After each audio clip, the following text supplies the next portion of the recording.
everybody. It's JPC again, and this is episode number 11 of Back in My Day. This week, I want to talk about motivation. Talk a little bit about what motivates me or how I kind of get motivated, but then also a little bit about how I maintain motivation, what keeps me going when things are getting tough. Um, and maybe some little kind of extra things at the end talking about I guess mental resets and redefining success and how I do those things. um of course, caveats are these are things that have worked for me or things that I've tried and didn't or and tried and found to be successful. um at the end of the day, it really is about finding something you love. And I'll talk a little bit about that, and or finding ways to love something you want to do. Everybody's different, and this has been kind of um, me discovering who I am and what makes me tick. And hopefully, it's helpful for anyone listening and looking for these things for themselves. All right, well, let's get into it. Well, actually, before we get into it, I'm supposed to say, please, if you're enjoying the content, like and subscribe and comment, and uh, gives me a little virtual pat on the back, and does wonders for keeping me motivated. Huh? Topical. To keep going, and feels like I'm helping people out. Please let me know. Any of these things have been beneficial. Any of these things are not beneficial. If you have additional questions or feedback, of course, throw them in the comments below. All right, now let's really get into it. Um, Finding motivation. So we'll talk a little bit about what motivates me and what I've kind of discovered. Um, there's always been this. I want to be this type of person or that type of person. There was uh, a time where I wanted to learn chess because I thought it would be great to be able to say that I learned chess. And then I started learning chess, and I decided I didn't like it. There's a lot more memorization um, to kind of openings and things that I learned. Again, there's a lot more to it than that. But I remember at the time, um, it didn't sound like it was something I wanted to put effort into. Um, so I remember lots of times having the desire to be a certain type of person and then finding things that did or didn't motivate me um, around that. Um, I found out through time that uh, I like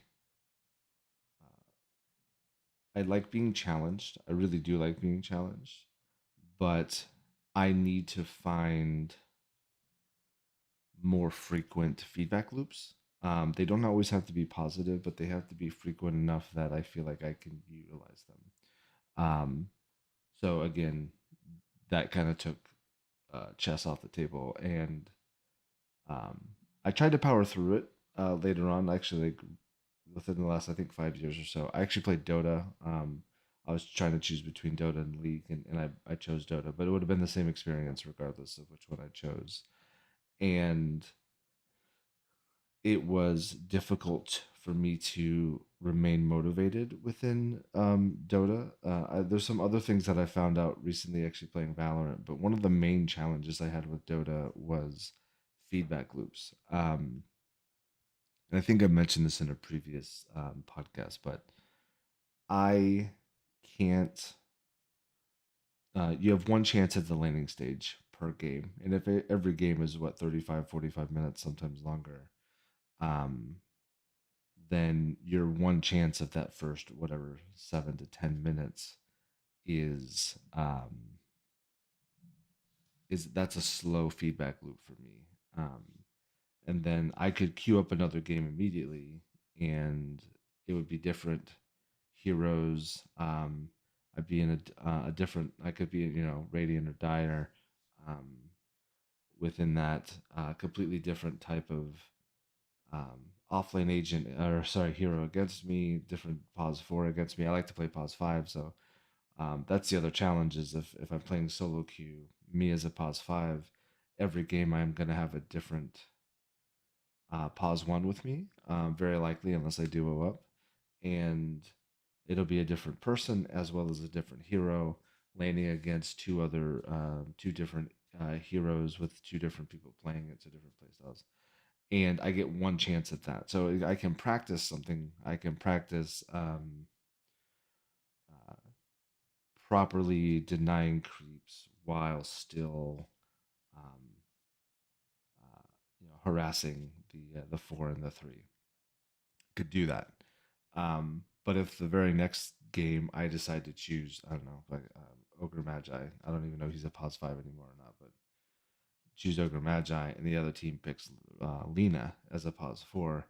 Um, for those that don't know, Ogre Magi is melee. Lena has one of the longest, or used to have one of the longest ranged right clicks in the game, and you're just not going to harass enemies with that, right? And um, so that whole laning stage is gone. So whatever I was practicing, if I was practicing that, that game is thrown out the window in terms of getting that work in. So I do have to work on. I have to figure something else to practice.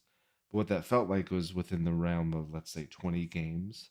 I got to practice that specific thing I was working on. I don't know, 40-ish% of the time, which I know is not terrible, but at the same time, that's a long time to not get the opportunity to get the feedback on it. So you have things where I could have done customs. I could have found ways to do um, whatever 10 mans and try to do those things, but that would have also taken a lot of effort um, to go down that path. Anyway, so I found that out, that those kind of slower feedback loops, especially for something that I'm self learning, um, was near impossible for me to enjoy. uh, then so I can turn around and talk about how that kind of motivates me on that other side. Is like that's one thing I really like about Valorant, and I would have liked about most first person shooters that had the objective based gaming, tactical shooting. Every round I get to attempt something else. Every round I get to react to what somebody did the round before. Right, it's 140-ish seconds. Um, sorry, a minute 40, uh, that I get to do that and play those that round, and then I get to try it again. And there are games where, especially on Icebox, let's just hit A every single time. Um, what didn't work? Oh, somebody could have an op here, but I can plan that. The feedback loops are faster, and um, it was something that I was able to check the box. So kind of going into how that motivates me. Like I can check it and ask, did I or did I not succeed? And regardless if it's a yes or a no, there's an immediate um, plan of attack after that. And that's really what it is. I get that kind of hit of success or failure, and both of them are motivating. I'm okay with losing. I'm okay with failing. Um, not always, obviously. I want to win games and I want to win rounds, and I don't want to go triple negative. But at the same time, if I'm applying the feedback loops properly, then every round is a new chance to try something new, and that motivates me. I love to be challenged, but I have found, and again, I originally thought I was somebody who could just go in and be challenged by whatever and just power through and find ways to learn. But turns out that chess, which Dota, right? You have an opening stage, an opening phase that you don't get another chance at until the game is done, um, type of thing. So, and I know there are faster games. There's whatever Hujin plays. What is it, bullet chess or something? you could find faster ways to play the different games and stuff, but um, I didn't find those things whenever I was thinking about chess. I also feel like that was something that motivated me for things like baseball. Every pitch is um, a new opportunity. Every at bat is a new opportunity. So batting was fine. You kind of had challenges with things in the field, like you're not going to get a double play every round, so you're getting practicing your double plays. But you're at practice, you can get a runner, a first baseman, a second baseman, a shortstop, um, and a hitter. And you, what is that? That's five people. You need someone to throw the ball, so six people maybe. And you know, you could go practice that, and we did that. You know, they actually have double play drills that they do all the time. So I don't know. Physical always felt like there was a way to go back, look at it, and retry. Whereas I'm the only person on this side of the screen. I'm the only person at my keyboard. I'm the only person using my mouse. Um, those feedback loops just felt very different, and um, yeah. And then VOD reviewing those things, it's very easy for me to um, it's very easy for me to kind of gauge. I did this round, the very next round. What do I do and how do I react to it? And I can see how I adjusted and if I need to fix my adjustments. Which again in Valorant, or sorry, in Dota was just it was very very difficult to see. So we're talking about what motivates me, like feedback loops, very quick feedback loops, or ways to break down longer feedback loops and utilize them with some repetition. Practicing those games with phases just felt very very hard to stay motivated with. Yeah. So it's a little bit, I don't know, kind of detailed out what I felt like was easier or hard with regard to getting motivated about something, learning about it. Actually, uh, go into a little bit as I phase into the what how do I maintain kind of motivation or parts of how I maintain motivation. So I want to talk a little bit about what's it's called situational leadership. You can look it up. It's I don't think it's huge. I don't know how big it is, but we went through kind of a boot camp, I guess, when I moved into a leader, people leader role. But there was something about it that really stuck with me. So there's four phases of leadership because there's four phases of development, and I'm not going to go into a lot of detail around it because a lot of it's kind of nonsense. But um, when somebody first comes into a position or a task, they're very motivated. They're always very motivated, and I think everyone can kind of gauge that. I mean, give or take, right? You know, somebody has to go shovel shit. They're probably not going to be motivated about that. Like, oh yeah, I can't wait to go shovel that shit. But for the most part, when we actively go into something and want to go do something, we tend to be very motivated about it. And part of that is there's a lot of confidence in what I now know and what I can apply to this position or this task or this whatever. Um, but there's low competency, which is it's not meant to be a negative thing, but um, high confidence but low competency going in because we don't know what we don't know. Um, it's the case with everything, and if it, that's how it was with Valorant. I know I gotta click people and shoot people, but I had no clue about movement. I had no clue about again jump peeking. I had no clue about um, just, you name it, dead zoning.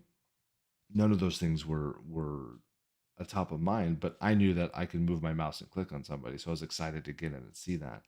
And then when you start to see like the skill gap of these things, what you then turn into and kind of move into is called the second stage of development, which is the disillusioned learner, is what they kind of tag it as, which is that you start to realize the things you don't know, and you start to realize that your competencies are actually probably worse than you originally thought.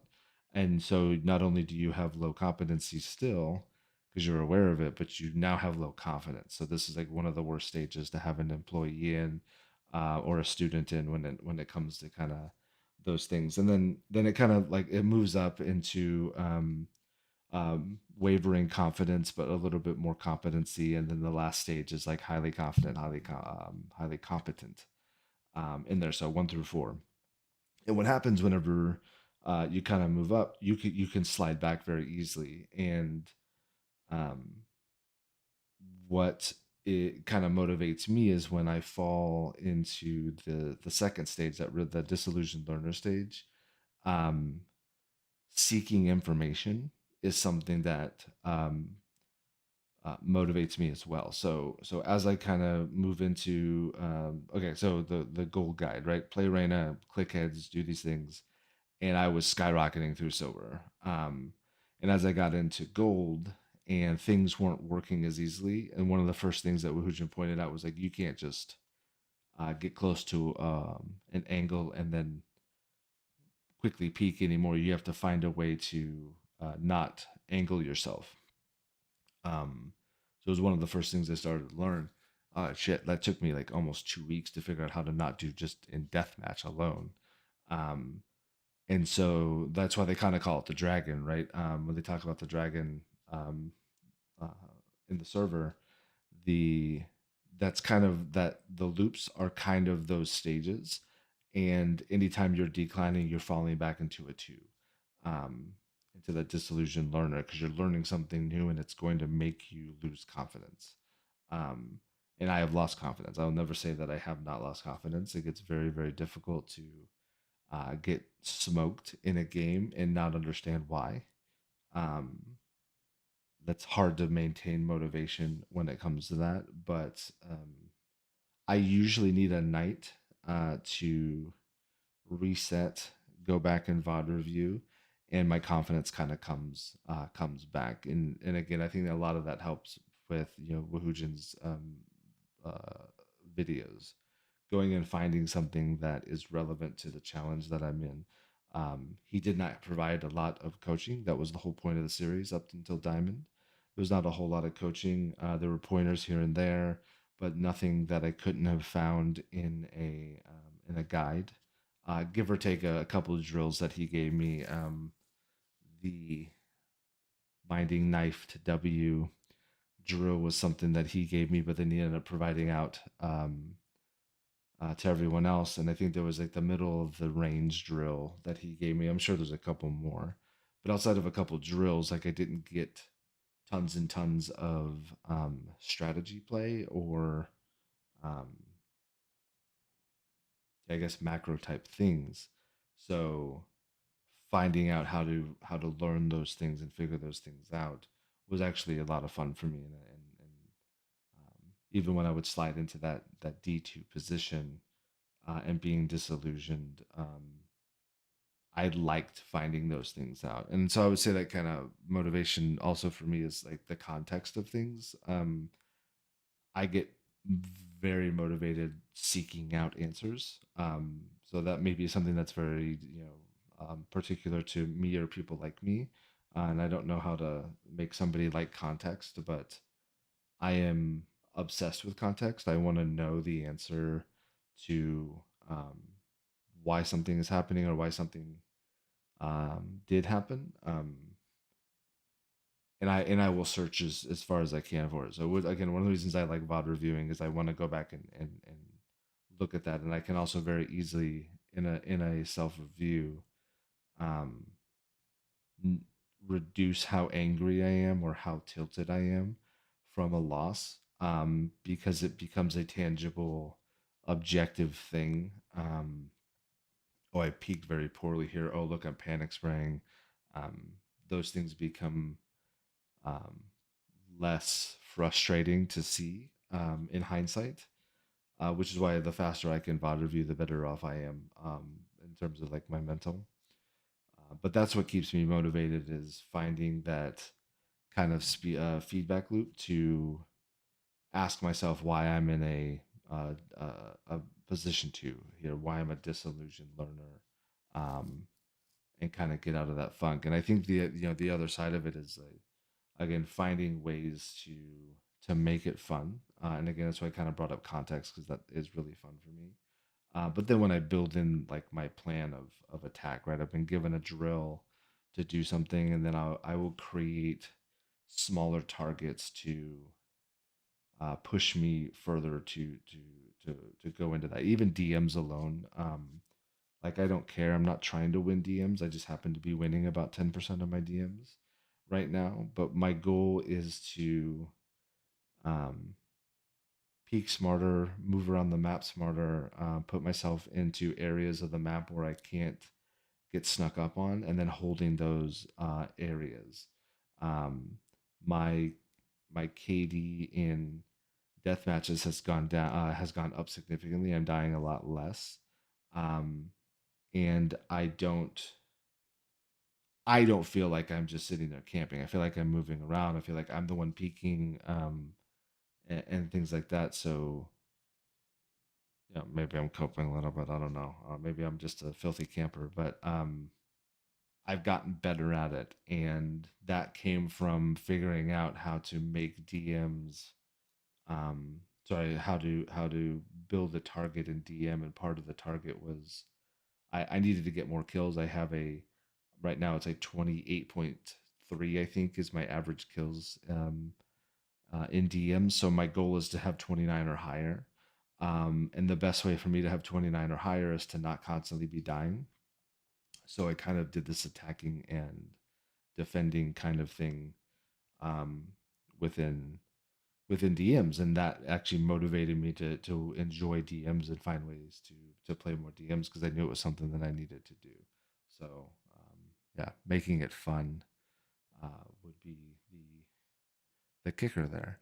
Um, all right, so the last thing I kind of want to go into is like two different things. It's mental resets, and it's redefining success. So I've had a couple conversations about redefining success with some people in the Discord via DMs or in different channels, and it gets a little confusing. And I don't always have the answer of what's the best way to redefine success, but I know that when I see somebody talking about how they are bottom fragging every game, and um, they're hating Valorant right now, it's like, okay, you got to stop worrying about like, are you winning games? Yes, I'm winning games. Then who cares? Um, or I'm top fragging and I'm losing. Okay, like stop worrying about winning. The winning portion is what's hurting you. So when I talk about redefining the success, it's one of the things that I had to do to again reset when VOD reviewing instantly wasn't working. This was something I had to do, and so right now, what I'm working on currently is the pre-round routine. Um, for those that don't know, pre-round routine right now is I have a trigger at the that I'm going to start my pre-round routine. Right now, it is taking a deep breath in, exhaling sharply, and then I look at the econ, which should include the kind of the ultimate updates. Um, then I look at the where my team is positioned, kind of how they're set up, and then I define a plan for myself. It usually needs to include somebody in the plan, and then I calm that plan. That's my pre-round routine and my definition of success. So I've redefined success right now. I do not care if I top frag or bottom frag. I don't not care if I win or lose. I don't care if somebody DCs or AFKs. If I do that pre-round routine every single round, then I've won. I've created a new metric for success, and I don't worry about the games. I expect to D rank as I'm doing this. I expect to lose more games. Um, so it's but that's part of it is you find something that you're focusing on, and that's all you care about. And I think when I was doing gunfights, when I was trying to do my gunfight hygiene, that one got a little bit harder because sometimes it wasn't a fair fight. Sometimes it was just, I was getting um I was being flanked constantly, or sorry, I was being lurked on constantly, and I wasn't thinking about that. I was just looking for fights. um it was hard to feel like my gunfight hygiene was improving, but when I would go back and VOD review, I could see that my fights that were gunfight hygiene eligible, right? Those 50s that I should have been winning, I was winning more often than I was losing, and then I had to find ways to improve on that. And again, a lot of that's DM work, but you can go back and VOD review your DMs and kind of see those things. But in game, it got really hard with all the utility and all the kind of different strategies that people do. And you have to worry. So redefining success is really important, I think, for growth. And again, I'm happy to talk about this, but I think that there's a lot more nuance to it than just kind of building a new goal. You really have to focus on your current focus. I hate saying the word twice, but what's your current focus? And um, you have to ignore everything else. Who cares about your teammates' comms? Who cares about did your team follow your instructions? Like if you're focusing on building strategies, it doesn't matter if your team follows them. It doesn't matter if they worked. What matters is you built a strategy and you put it out there. Because if it's not working this game, if people aren't listening, if people aren't, it does none of those things matter. The next game they might, and so you need to do the habit. You need to practice the habit, regardless of what your team is or isn't doing with you. Um, and expect to lose. Like I think that's the other part is who cares about your rank right now? Unless you're already ascendant, immortal, whatever, maybe even immortal is the floor there. Your rank doesn't matter. You're trying to get better. If you were meant to be in ascendant, if I was meant to be an ascendant, I would already be an ascendant. But clearly, I have a ton of shit to work on. So I'm not worried about winning or losing right now. Over the long run, um, by doing the things I'm working on, I will eventually get there. Um, which again is easier said than done for sure, but you just have to remind yourself that, remind yourself of that, and I've lost sight of it before. When the act ended and I was really close to hitting diamond, and then I knew I wasn't going to hit diamond at the end of last act. I tilt queued myself almost back to plat two. Simply because I was frustrated by it. And those are the things that you just have to be mindful of and accept that you made that mistake and move on and go next. And it is what it is. So yeah, that's my two and a half cents on redefining success. I think another thing for motivation is giving yourself mental resets. So I added mental resets here. So not gonna get too winded into this, but give yourself a fucking break. Like take it a day off, take 2 days off, take 5 days off, take a week off. Who cares? You're not gonna lose progress that you've made because you took a week off. I've taken 10 days off before and came back and actually performed much better because all the weight was off and you're not worried about it and you kind of go back. If you want to be VOD reviewed, you got to be able to do 5 days a week for 2 weeks.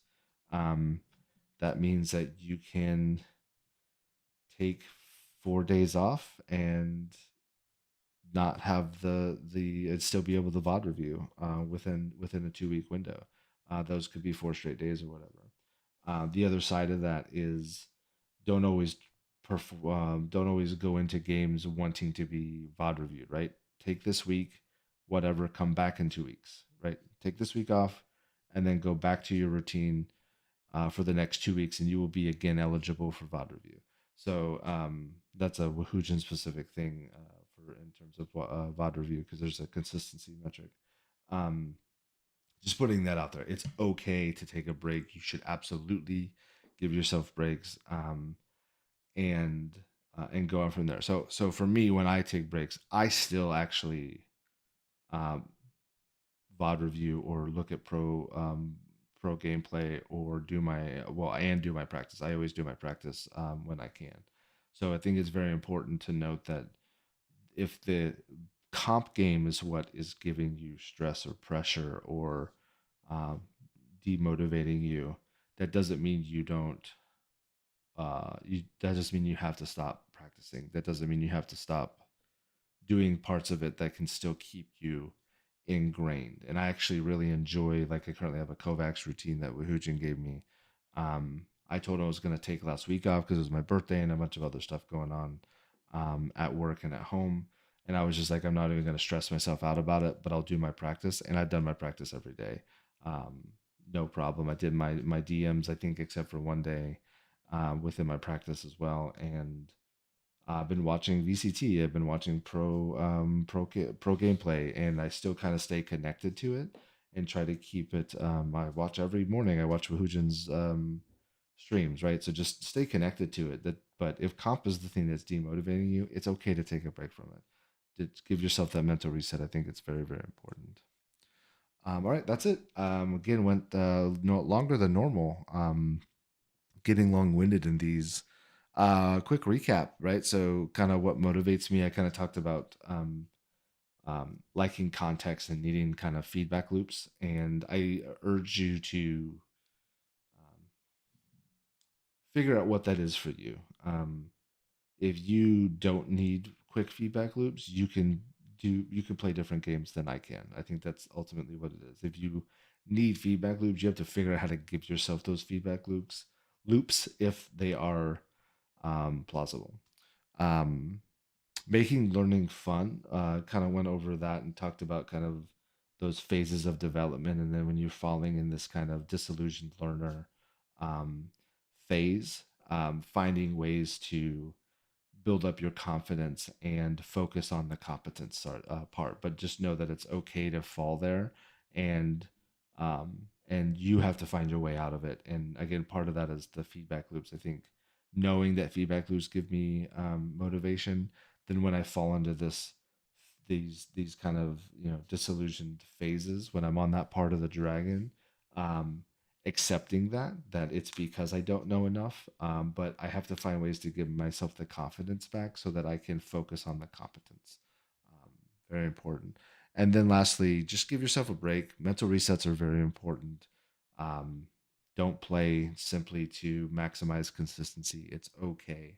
Um, and then alternatively, redefine success. Find a way to create metrics that are not based around the outcome of games that don't matter. Your rank today does not matter. Um, Immortal 1 JPC would kick the shit out of the Diamond 1 JPC, and therefore none of my games today matter. It's about getting better so that I can get closer to the Immortal rank that I'm trying to aim for. That's it for this week, guys. Thank you, you all for hanging out. I really appreciate it.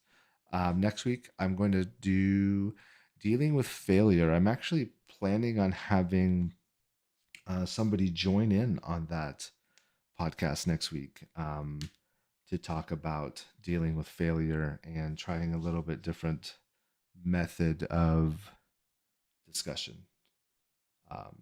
So hopefully that is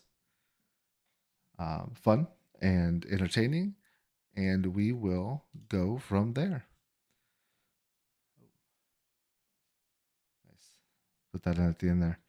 All right. Thank you all. Have a good night. GG's and good luck in your games.